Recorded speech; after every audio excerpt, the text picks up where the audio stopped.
ética y genética, genética y bioética. Vamos a ver algunos aspectos en general de la práctica clínica y también de la investigación. Este es el orden. Vamos a ver algunas definiciones. Compartiremos algunas ideas de asesoramiento genético, de investigación en genética humana, sobre reproducción humana asistida, en la manipulación genética y algunas normativa que se realiza en aspectos éticos de la genética. Entonces, iniciando el área de la ética, es una disciplina que puede tener varios enfoques y que implica una situación a discusión, controversial, que es sobre lo bueno, sobre lo malo, sobre lo correcto, lo incorrecto, es decir, sobre la moral. La aplicación de esta ética a las ciencias de la salud, específicamente a los problemas éticos que se originan por toda la investigación en nivel biológico y sus aplicaciones, da el concepto de bioética. Esta definición de una herramienta de análisis fundamental para armonizar el desarrollo tecnocientífico es muy adecuada porque cubre la protección de los seres humanos y desde luego eleva la calidad de atención en la salud. Estamos inmersos en la práctica médica, incluyendo la genética, desde luego, en atender a pacientes. Sin embargo, el paciente está inmerso en una serie de esferas, como es la interpersonal, que tiene que ver con la familia, con toda su interacción. Otra a nivel institucional o de organizaciones, esta misma en la comunidad y desde luego involucra todas las políticas públicas. Entonces, este es un modelo que resulta complejo para el actuar o la aplicación de la ética o bioética en genética. Las bases o los principios éticos y las pautas para la protección de humanos sujetos a investigación se establecen en los años 70 bajo este reporte Bellmont, y esto desde luego surgió, o el detonante principal, uno de los detonantes principales fue el experimento conocido como caso Tuskegee, en el cual se violaron todos los principios que ahora conocemos en la inclusión de cierta comunidad en Alabama, alrededor de 600 jornaleros, los cuales se sometieron a un experimento que consistía en ver la historia natural de la sífilis sin tratamiento. Desde luego hubo bastante controversia, y a partir de ahí se detonó, se hizo un análisis y se hizo el reporte Bellmont. Este reporte Bellmont es el que establece 3 de los principios básicos que rigen toda práctica o investigación con seres humanos, que es la autonomía, la beneficencia y la justicia. La autonomía pues va a ser en realidad el respeto a las personas. Entonces todo ser humano va a ser tratado, debe ser tratado como un agente autónomo. Cuando esta autonomía se ve disminuida, se tiene derecho a la protección, por ejemplo, en el caso de los niños, de las personas con alguna discapacidad, sobre todo mental, algunas condiciones de calle, de pobreza, presos, etc. Y la aplicación de la autonomía se ve reflejada en el consentimiento informado. El otro principio, que es la beneficencia, se trata de no dañar y siempre buscar los posibles o máximos beneficios, maximizarlos y minimizar los posibles daños. Esto es una obligación para cualquier práctica y se debe asegurar el bienestar. Y el principio de justicia se refiere a quién va a recibir los beneficios y quién la carga de la misma investigación. Entonces, este aspecto, desde luego, presenta mucha controversia porque, porque en general todos debemos de tener este principio de justicia, todos debemos recibir la misma oportunidad. Sin embargo, se han hecho algunas formulaciones para impartir justicia, ¿no? Y esas formulaciones tienen que ver con la distribución, la igualdad en la distribución, necesidad individual o esfuerzo individual, la contribución social, el mérito.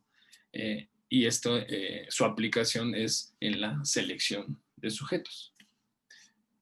A la par, con unos años posteriores, Duchamp y Childress establecieron o añadieron un principio más, que es la no maleficencia, que se basa en la primicia que todos conocemos en medicina, que es el primero no hacer daño, o por sobre todo no hacer daño. Entonces, con esto se complementaba los principios básicos para investigación y sus aplicaciones en seres humanos. Bien, estas son las primeras definiciones y de lo que vamos a estar ahora viendo y aplicando en los siguientes temas. El segundo es la ética en el asesoramiento genético. El asesoramiento genético, pues, es una parte fundamental de todo médico genetista o del individuo o del profesional de la salud capacitado para proporcionar este asesoramiento genético. El asesoramiento genético es un proceso en el cual se otorga a todos los individuos, a la familia, la información de la naturaleza, herencia y las implicaciones de todos los trastornos genéticos, con la finalidad de ayudarlos a que se tomen decisiones tanto personales como médicas de manera informada. Sin embargo, la ética inicia aquí o empieza a tener efecto. ¿Por qué? Porque desde luego que en esta interacción entre el profesional de la salud y el paciente, la familia, va a haber razones, va a haber emociones y va a haber experiencias de ambas partes. Entonces, este es un proceso complejo. Sin embargo, debe ser un proceso activo y no directivo, es decir, debe haber el acompañamiento y nunca la dirección o la directividad del profesional de la salud para la toma de decisiones. Es muy importante establecer que siempre las decisiones las va a tomar el paciente y que el profesional de salud, en este caso el genetista, ayuda a considerar, ¿sí? Abre el panorama sobre todos los factores relevantes para que se lleve a cabo esa adecuada toma de decisiones.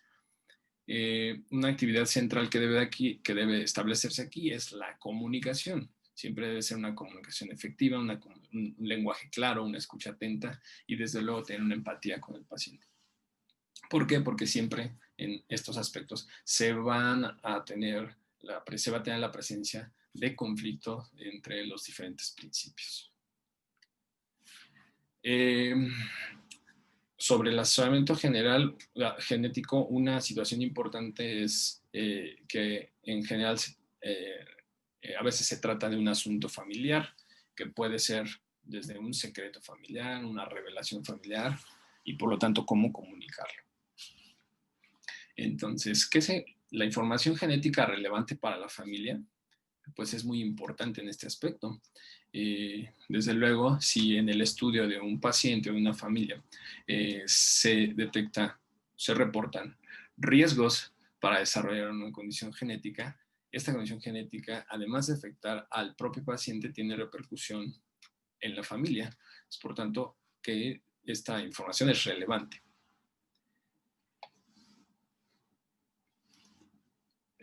Sobre la carga de ser portadores, por ejemplo, que se haga un estudio donde se detecta que hay portadores de la enfermedad. Este hecho representa una gran carga para la persona respecto a su familia, desde el punto de vista que el primer sentimiento o uno de los sentimientos será la culpabilidad de ser portador de esa enfermedad. Los aspectos de consanguinidad pues son un tema incluso secreto. Muchas veces el genetista o el profesional de la salud se lleva tiempo para obtener esta información, porque es un tema que abiertamente o socialmente no va a ser bien aceptado, pero el enfoque en el abordaje de un paciente con enfermedad genética pues es un dato muy importante, cual se tiene que indagar. Otro aspecto sería la paternidad alterna, es decir, en el estudio de abordaje genético, descubrir que en realidad el paciente tiene otro padre o este mismo tema de la paternidad alterna desde luego es difícil abordarlo a la pareja y en el contexto familiar. Y finalmente, pues todo esto puede poner en riesgo el sentido de unidad familiar. ¿Por qué? Porque se siente excluido el paciente o aquel que tenga la alteración genética o sea portador de ella. Ya no como parte de la familia por la misma situación. Entonces, en esta situación que hay algunas preguntas de cuándo se debe informar, cuándo es el momento oportuno de informar o de revelar, de hacer una comunicación, quién debe ser informante dentro de la familia. Y estas preguntas pues, se deben de responder en conjunto con el paciente, y aquí la figura del genetista va a ayudar a elaborar pues un plan de acción, es decir, se genera todo un plan de cómo, cuándo, quién, de qué manera se va a revelar esta información. En el mismo sentido del asesoramiento genético y sobre las pruebas genéticas predictivas, siempre estas pruebas, igual que todos los procedimientos genéticos, se deben de ofrecer con un asesoramiento genético en el cual se deben exponer todas las características de la prueba, su sensibilidad, su especificidad, datos de los hallazgos, en fin, todas las características. Para ello, entonces, pues debe haber una capacidad cognitiva para consentir una prueba por parte del paciente, y esto es fundamental. La decisión de hacerse el estudio también debe discutirse en la familia previamente, porque esa discusión ya familiar permite ir directamente o en la relación con el clínico, tomar esa decisión de manera definitiva. Aunque se cuestiona que, por ejemplo, en las pruebas predictivas sean o tengan beneficios poco claros en condiciones sin tratamiento, hay opiniones encontradas, sobre todo, por ejemplo, el modelo de la enfermedad de Huntington, una enfermedad sin tratamiento curativo. Si ser una prueba genética predictiva tiene algún beneficio. Y también la pregunta de si se puede justificar hacer una prueba genética predictiva simplemente por el hecho de conocer o de informar. Este también está a discusión. Entonces, desde luego en este tipo de pruebas pues va a haber siempre una fuerte tensión, un estrés en la espera de resultados, sobre todo ya bien elaborados por el paciente, sean resultados favorables o no favorables. Y conocer los mecanismos del paciente para afrontar resultados adversos es también fundamental, porque debe tener el profesional de la salud debe conocer a su paciente sobre cuáles son sus mecanismos o cómo va a reaccionar ante tal resultado, y sobre todo los resultados adversos. Sobre el diagnóstico prenatal y en el asesoramiento genético, surge una pregunta importante: si ofrecer un diagnóstico prenatal es equivalente a recomendar. Esto es demasiado fuerte porque se genera una serie de preguntas. ¿Es aceptable? ¿O bajo qué circunstancias? ¿O cuál es el mejor curso de acción para terminar un embarazo? Es decir, terminar con una vida. Entonces, sin entrar a aspectos de la vida, de cuando se considera, esta es una circunstancia la cual tiene bastantes opiniones. Por otra parte, ¿cómo se puede ofrecer un tamizaje o un diagnóstico prenatal sin la fuerte recomendación implícita? Porque al ofrecerlo, en general se está aceptando que la aceptación de la prueba va con la terminación del embarazo si el feto está afectado. O cómo mantener el respeto para estos individuos afectados por algunas condiciones genéticas, mientras ofrecemos a la pareja, a las parejas, tales decisiones reproductivas. Entonces, cabe también la pregunta si se evalúa a un individuo con una condición genética, si la sociedad, las instituciones eligen establecer pruebas de tamizaje prenatal para reducir el número de individuos nacidos con tal condición. Entonces, ¿es ofrecer o es una recomendación? Va implícito, es un tema amplio. Sobre pruebas genéticas en menores de edad, pues desde luego que hay opiniones encontradas, hay controversia si se deben realizar en los menores de edad. Se ha establecido que pueden realizarse solo si son diagnósticas o son necesarias para planear tratamiento, prevención o vigilancia durante la infancia. Y también que puede ser éticamente aceptable hacer pruebas genéticas predictivas para resolver la ansiedad de los padres, sobre todo con el argumento de apoyar las decisiones en planear el futuro de ese individuo con esa predisposición o probable enfermedad, sobre todo de inicio en edad tardía. Sin embargo, igual, por definición, los aspectos éticos van a ser controversiales y van a generar más preguntas que respuestas. Entonces, aquí se generan las preguntas de cómo los niños van a descubrir la condición genética en su familia, es decir, cómo se les va a revelar, cómo se les va a descubrir incluso secreto que a veces se guarda en la familia sobre alguna condición genética de inicio en edad tardía. O qué factores se deben de considerar en relación a estas pruebas predictivas en niños para condiciones de inicio en el adulto, o también para las pruebas de portadores, es decir, cuando la condición ya es conocida en la familia.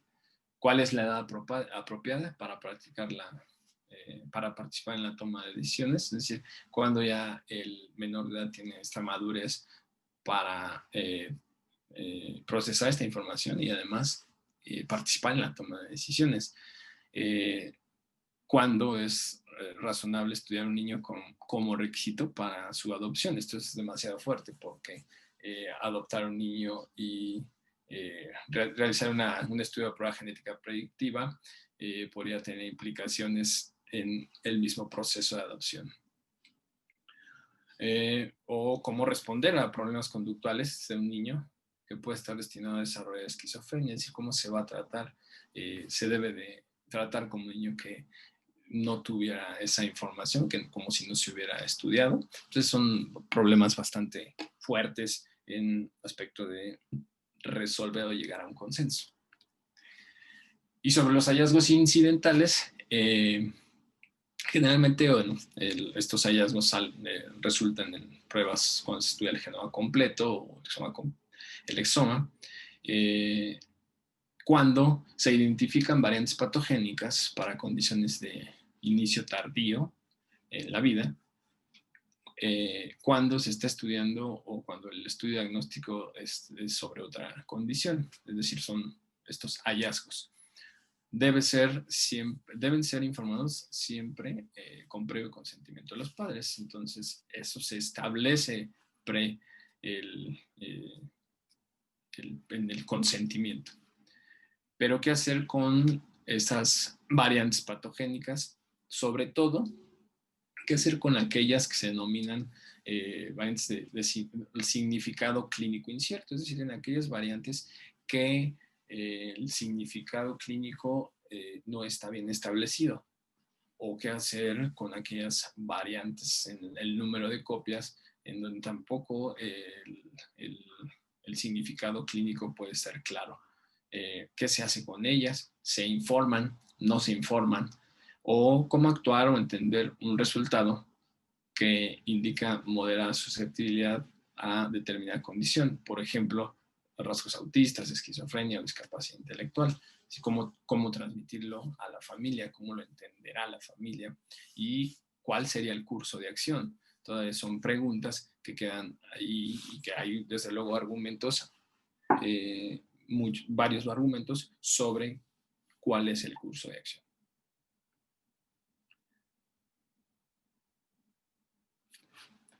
Bien, el tercer tema es sobre ya las investigaciones en genética humana y en este momento pues la tecnología ha rebasado a la clínica, es decir, el avance tecnológico es tan abrumador que el realizar estudios de genética es más accesible, está a la vuelta de la esquina y se puede tener demasiada información. Entonces, está sobrepasando la capacidad de análisis del mismo clínico y ya no se diga del genetista, porque incluso a ustedes, médicos en formación o médicos en el primer contacto o de otras especialidades, les llegará ya en algún momento un estudio de genética para determinada enfermedad. Entonces, esta situación ya está presente. Todas estas pruebas que se pueden hacer, ¿para qué? Para asegurar un objetivo de la genética en el campo de la salud. Pero esto implica una singularidad que tienen los datos genéticos. Es decir, el DNA tiene una singularidad muy importante a diferencia de otro metabolito que se estudia. ¿Por qué? Porque estas pruebas van a revelar información personal, pero también familiar. Lo que mencionaba es una implicación familiar. Desde luego pues van a tener consecuencias para el futuro, para la toma de decisiones, para la vida. Y por otra parte pues, también es un elemento que representa un valor cultural. Aquí el ejemplo de un grupo de indígenas en Arizona, en donde sin su consentimiento se hicieron pruebas o estudios genéticos a este grupo y posteriormente se reveló se hizo de manera pública una importante susceptibilidad a esquizofrenia o algunas enfermedades mentales. Entonces, incluso llegó a un tema jurídico por la falta de cuidado en llevar a cabo estas investigaciones. Y hablar de ética en la investigación, en genética clínica humana, se habla del reduccionismo genético, es decir, este énfasis que es excesivo sobre los determinantes genéticos de la enfermedad. Es decir, recordando que la primicia del ser humano es un ente biopsicosocial, las investigaciones genética humana se están reduciendo a la parte biológica, solamente la genética, y está dejando fuera la parte psicológica y social. Entonces, hay una falta o una falsa explicación genética como causa de de la diversidad humana en algunos aspectos que pueden ser como la personalidad, la inteligencia, las adicciones, la orientación sexual. ¿Por qué? Porque si no se está tomando en cuenta estos otros dos aspectos del ser humano y se está reduciendo a la parte genética. Desde luego que una investigación en genética humana puede tener un potencial de discriminación y estigmatización genética. Y que esto que tiene que ver con pues directamente la muestra biológica que se toma y los resultados que aportarán. Se habla aquí del Big Data, de todo este conjunto de datos que se están recolectando, que generalmente lo hacen empresas privadas, las cuales tienen información, acceso a la información tanto personal como de salud de cientos o de millones de personas, pero que desafortunadamente pueden tener incluso fines de lucro. Y se habla de incluso un acercamiento más de estas empresas a conocer el perfil del ser humano que del mismo médico. Incluso a ser considerado como parias genéticos, es decir, esta desigualdad, ¿no? Clases por un aspecto genético o un resultado genético. Y desde luego que esta discriminación y estigmatización potencial toma demasiada relevancia cuando la información que se obtiene de esta investigación es utilizada en perjuicio de los participantes. Por ejemplo, las aseguradoras, es decir, una aseguradora cuándo o cómo se enfrentaría al cuestionamiento de si asegurar a una persona que en una edad tardía o que en el futuro va a tener una enfermedad discapacitante. Entonces es una cuestión muy álgida en este punto. Hay países en donde y esto ha tenido gran relevancia al grado de que se tiene que hacer evidente una normatividad, como en Estados Unidos, el GINA, el cual es un acta que se firmó para la no discriminación por información genética, y desde luego esto es una protección para el ser humano. Entonces, en todo momento, en investigación debe tener siempre asesoramiento genético, se debe garantizar la confidencialidad de los datos, establecer que esos resultados pueden ser ambiguos, inciertos o incluso de difícil interpretación. Una parte también que se debe de establecer es el derecho a la ignorancia genética, que en realidad es el establecer el conocimiento o no conocimiento de la información genética, es un derecho que se tiene. Sin embargo, aquí también hay hay opiniones de quien dice que se debe informar, si no debemos de permitir la ignorancia genética cuando esta información sea relevante o tenga un gran significado para la salud del individuo o de la familia. Y desde luego siempre se debe de informar todo aquello que sea científicamente válido y que tiene una confirmación independiente, y con la finalidad de que pudiera ese conocimiento mejorar o tratar la condición. En el punto 4 hablo de los retos bióticos que están sobre la reproducción humana asistida, y aquí es un punto importante porque se debe de proteger, o ahí juegan bastantes actores en esta situación, ¿sí? Por una parte los padres, por otra parte los profesionales de la salud tratantes, por otra parte las instituciones y desde luego, y no menos importante, el embrión o el feto está implicado. Entonces hay una fuerte discusión sobre el estatuto ontológico de embrión.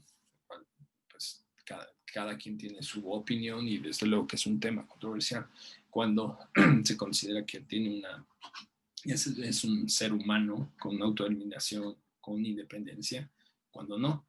Entonces, tomando en cuenta esto, representa un gran tema a debate. Otro más, bueno, es la creación, el uso, la conservación, incluso el manejo de estos embriones.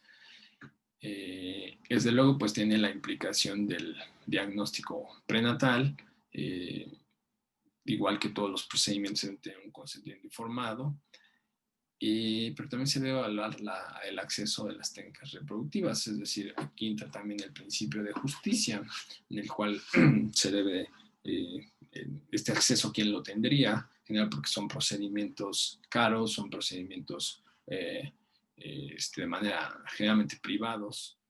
Las instituciones de salud pública en México difícilmente tienen sobrereproducción humana asistida. Y también, pues, porque va a entrar en esta parte familiar sobre cuestiones de filiación y parentesco. Seguramente ustedes escucharon en 2016-17 sobre el nacimiento de el primer humano con 3 padres genéticos, así en la prensa se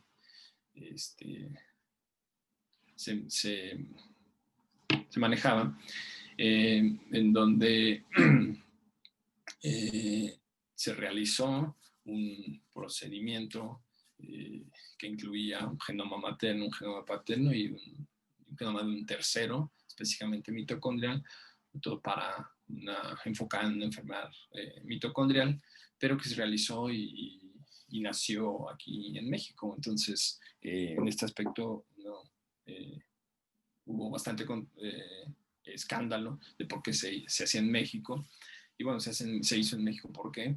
Pues porque aquí hay falta de regulación en materia de reproducción humana. Es decir, aquí pueden hacerlo. Aquí se presta para el turismo médico. Y hay una fuerte proliferación de clínicas especializadas en reproducción humana asistida que no tienen un marco regulatorio en México. Hay algunos intentos sobre actores importantes en este tema. Sin embargo, lo que han establecido solo se toma como se hace como un seguimiento que puede ser opcional. Al respecto a la bioética, también ha impulsado los criterios o las bases para que se conforme la legislación. Sin embargo, esto pues también tiene que ver y está implicado toda una política pública.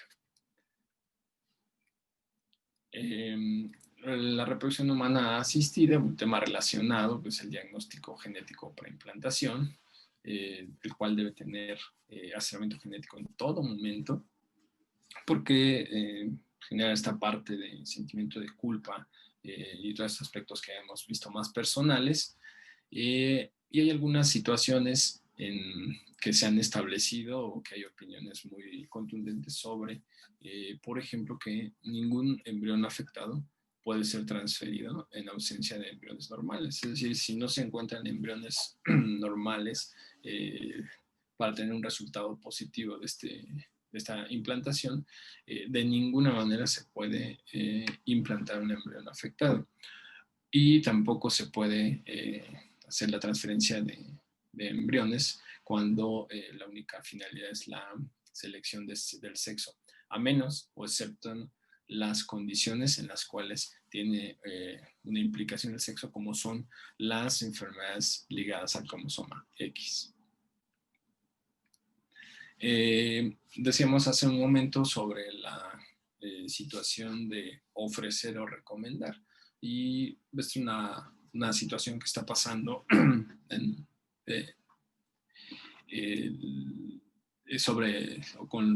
con individuos con síndrome de Down en Dinamarca, donde hay unas cifras que se han reportado en una disminución importante del síndrome de Down.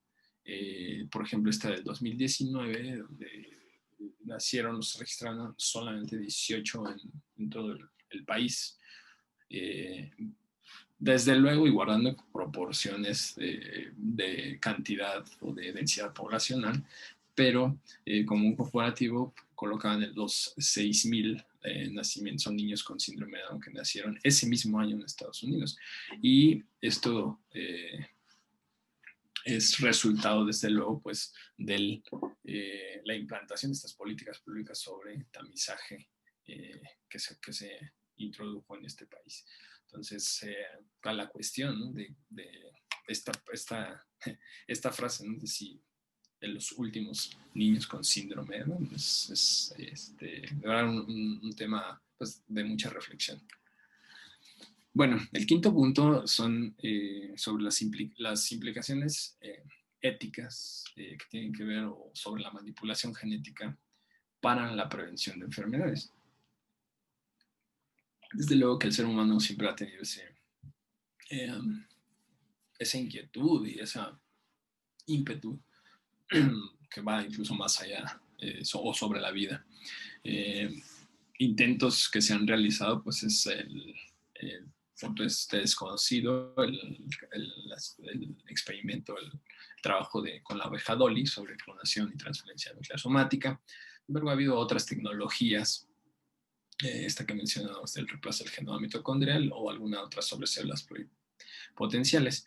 Sin embargo, actualmente, y merecedor incluso del premio Nobel, fue esta herramienta de edición genética,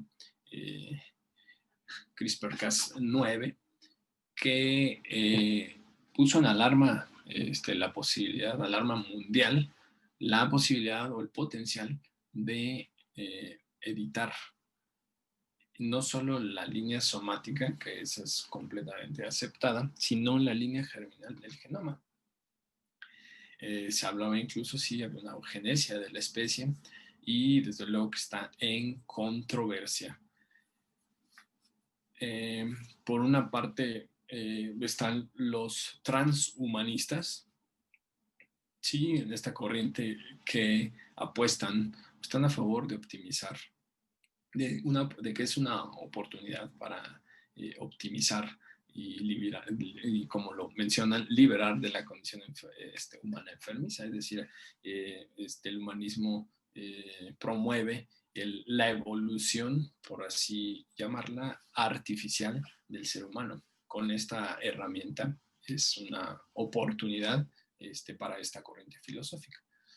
Pero por otro lado están los llamados bioconservadores o que se mantienen más al margen sobre la condición humana, diciendo que esto podría o tendría potencial de poner en peligro la misma condición de ser humano. Entonces es igual un tema bastante controversial. Y la pregunta para la reflexión es, ¿se debe editar o no el genoma humano? Y sobre todo el genoma en línea germinal. Entonces, va a haber bastantes desafíos éticos al respecto, porque, bueno, uno de ellos va sobre la justicia, el principio de justicia, es decir, ¿quién va a tener este acceso?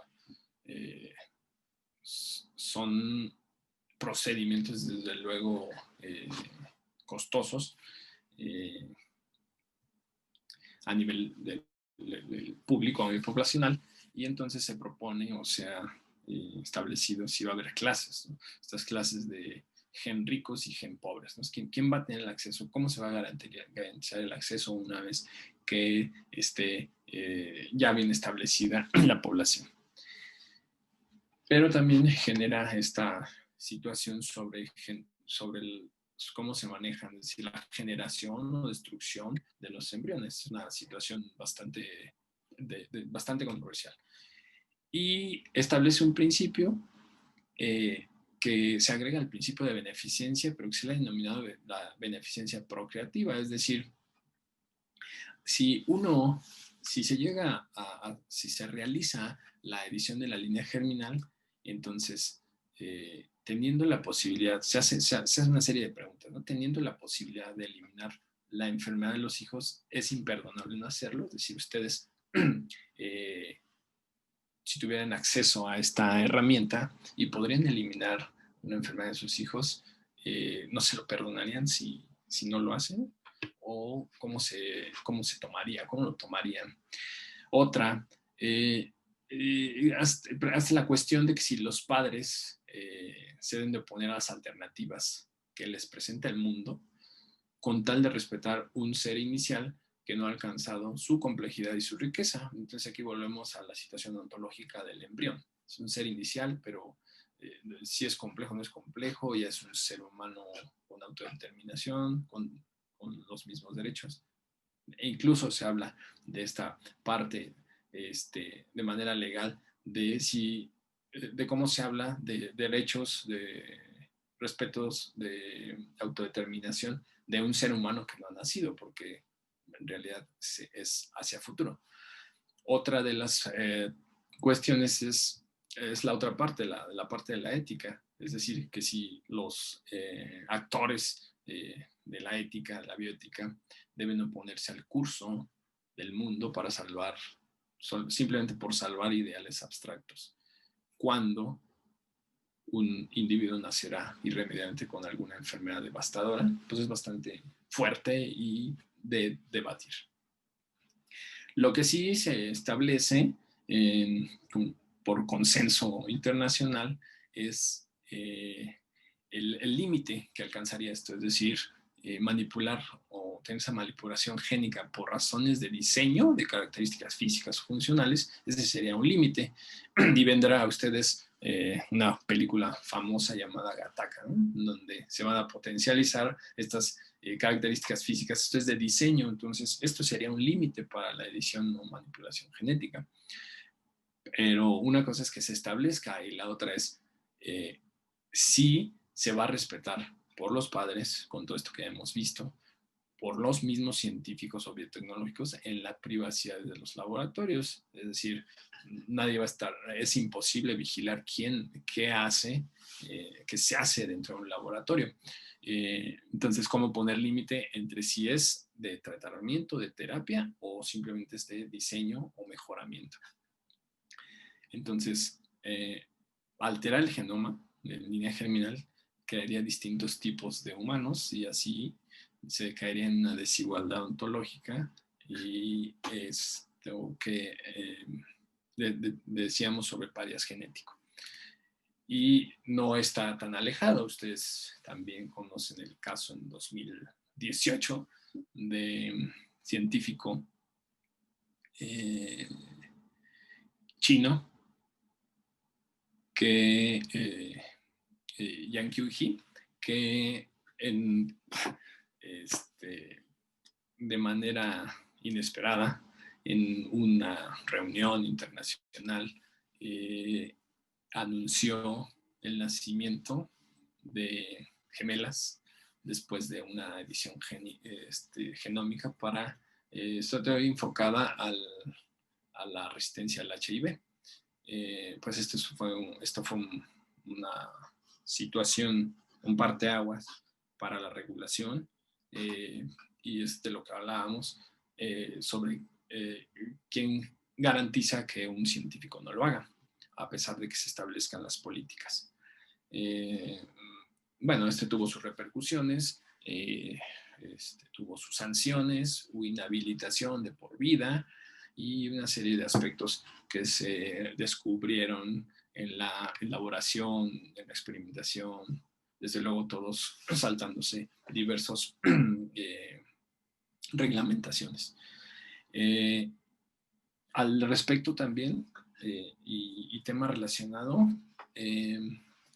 esta propuesta, o ya está funcionando, se llama SAFE M8, es una plataforma diseñada por un genetista en Harvard, el cual plantea la posibilidad, por algunos llamada como eugenesia. Él la defiende, dice que no, simplemente es tener un mejor futuro, en el cual es una plataforma tipo de estas aplicaciones donde conoces a tu pareja o a tu potencial pareja. Tiene el mismo fundamento, solo que esta se basa en la compatibilidad genética. Sobre todo en aspectos, en condiciones autosómicos recesivos, en donde para que un individuo nazca con una enfermedad autosómica recesiva, se requiere que ambos padres sean portadores de la enfermedad. Entonces, tomando esta base,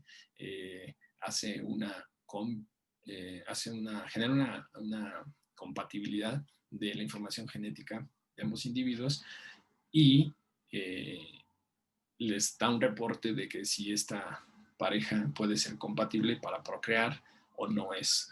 Y con esto se evitarían los nacimientos de niños con enfermedades autosómicas recesivas. Esta plataforma, aunque está funcionando, pues tiene bastantes críticas. También porque deja de lado todas las otras enfermedades genéticas que no sean, que no tengan este mecanismo. Entonces la gente también podría confundirse al respecto. Y entonces también planea esta posibilidad, ¿no? De una vida, un mundo sin este tipo de individuos afectados por determinada enfermedad. Este es muy nuevo, sin embargo tiene su base en una compañía inicialmente que aplicaba para población judía, en donde la, la, gran cantidad de portadores, de frecuencia de portadores y la experiencia de vivir de la vida de un niño con una enfermedad autosómica recesiva devastadora. El ejemplo aquí es la enfermedad de Tay-Sachs.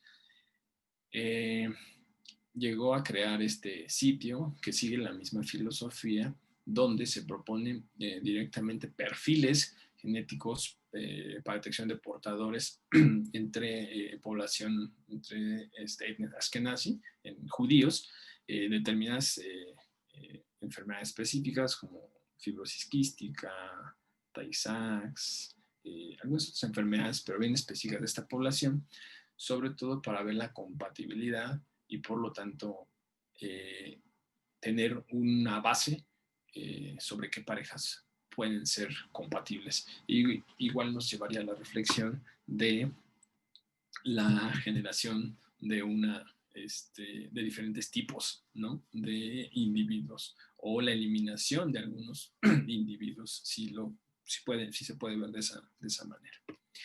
Entonces, estas implicaciones pues, llegan a la pregunta de si es una eugenesia muy actual, muy de actualidad, pero también al imaginario social de que la edición genética va a ser la panacea para conseguir salud y bienestar en una población, ¿no? O que pudiera aplicarse solamente a mejorar las condiciones físicas o mentales de la persona. Y de verdad, la pregunta de si se actuaría sobre el destino de una persona. Es decir, al editar la línea germinal estaríamos actuando sobre esa persona y acercándonos hacia esto, ¿no? A un mundo feliz huxleriano. Lo cuestionan algunos.